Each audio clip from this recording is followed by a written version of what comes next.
Hey everybody, what's up? Welcome to SlowP's Garage. Today we're going to be starting up the 1958 Ford F100. Stick around.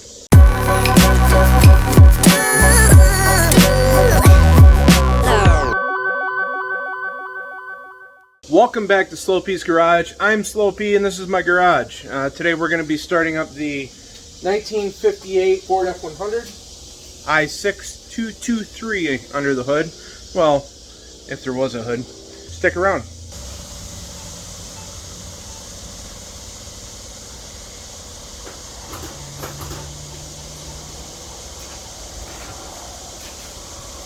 First start in about a month.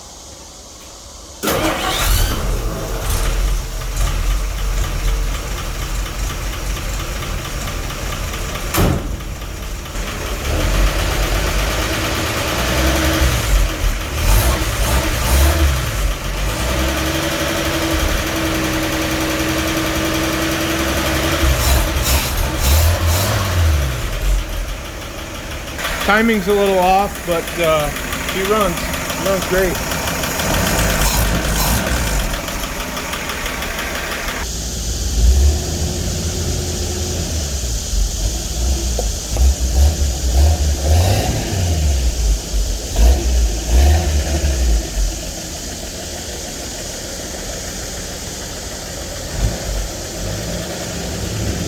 Here she is in the daylight. She's a little filthy.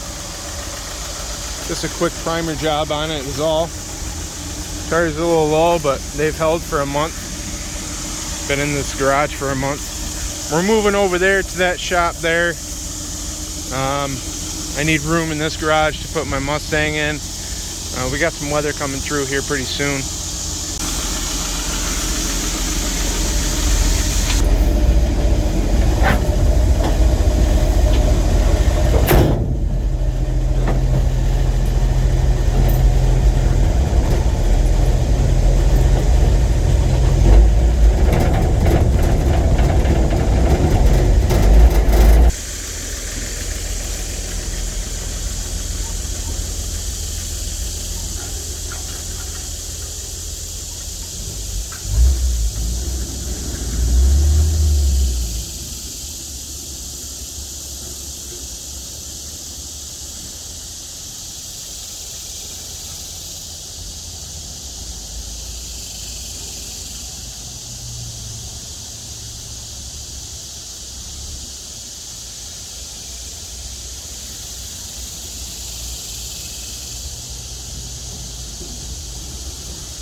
She is home.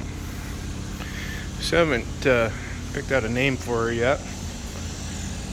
Still need one. Gonna set my tools up over here. I gotta get that wheeler running. It's been sitting for 3 years. So we're gonna work on that. Here she is. I got the vehicles all jockeyed around here. I had to fill up the barn that this 58's actually sitting in now. It's hurricane season. There's some hurricanes in the Gulf, so I want to get this in here where it can actually sit. And also the other vehicle that was sitting outside here on the ranch, that's in the garage now. And then I got my two projects sitting side by side, which is the 58 and the four-wheeler that I have to get running. That way my Mustang can actually sit in the garage that this is sitting in. I think some plans with this. I got the wiring harness diagram inside. This came from LMC Truck. It's the complete wiring harness. It even has the headlight dimmer switch and the key switch and everything in it. This is the entire harness for the entire truck. I've been doing some research and seeing a lot of people removing the gas tank because it sits underneath the seat and moving it to the back. I don't know if this particular gas tank will fit in the back here between the frame rails and the frame supports. That's going to be another day of trying to figure out what's going to happen. The very first step, I think, is going to be to take these fenders off, take the wheels off. I want to take the glass out because this glass is going to get replaced. I got to order headlights and signal lights. I have to see about straightening this front valance out. As you can see, it's kind of bent inwards, crashed into something or bumped into something, excuse me. Brand new brake booster. I might get a new carburetor for this thing. I do have to do some research on the transmission because it seems like it's geared awfully high. I'm not entirely sure what that's all about. I can get a new radio for the inside. It's actually Dakota Digital's radio. The steering wheel, the dash, the panel, the radio, everything on the inside is coming out. The back glass actually looks pretty decent. Other than the seal might need to get redone. Some of these blemishes, like this little dent right here, I think I'm gonna keep because it adds character to the truck. I like the patina of this truck. It gives it character. Like there's another dent right there behind the door. Tail lights. I got to figure out something with the rear. As for the seat, since I'm going to look into relocating the gas tank to the rear, I would like to put captain's chairs from something in the front. And with as a blank slate as this thing is, I don't think that's going to be an issue at all. There's a ton of room. It's all flat. And I can just simply weld or drill and bolt something in and be custom. The stock mirrors are definitely going back on. They're actual like old truck mirrors. I haven't done much research on the gas company that this thing used to belong to, the Lone Star Gas Company. The only thing I found were decals. Not many pictures or records of any vehicles owned by them or anything like that, although I haven't really done a lot of research into them. That's something I got to do. Wheels and tires. Wheels and tires are going on. I'm going to do white letter tires. If I can't find any white letter tires for this truck, which I shouldn't have a problem with because white letters are apparently coming back, then I'll just take these, clean them up, and sticker them or paint the letters on these tires. As for the electronics on this truck, like I said, I'm going to do a Dakota Digital radio. I'm going to do a Dakota Digital dash.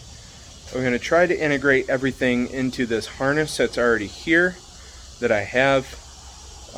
That's going to take a lot of work and research, but I think it's possible. I'm pretty sure it's possible because Dakota Digital, I've heard, is great for aftermarket vintage vehicles and replacing what it looks like stock but is actually 21st century technology. As you can see, the seats used to be a rather vibrant blue, and this looks like it was wrapped actually, but yeah, I want to try to find a color kind of close to this if I'm going to redo this bench seat, and if not, then I'd like to find an upholsterer nearby to maybe redo these seats, or I'm sorry, this bench seat almost to original. So a short video today, just want to welcome you to my new shop. Here's all my tools so far. We're sitting here in the back shop, right where this thing's going to be torn apart and rebuilt and put back together. I can't wait for this project to start. I know it's been a month already-ish, but we're getting close to time that this thing's going to be brand new. So stick around. If you haven't done so already, give me a like and subscribe. Comment on this video. I need a name for this truck. I haven't decided what it's going to be just yet. So with your help, that's what's going to be. Until next time, this is SlowP from SlowP's Garage.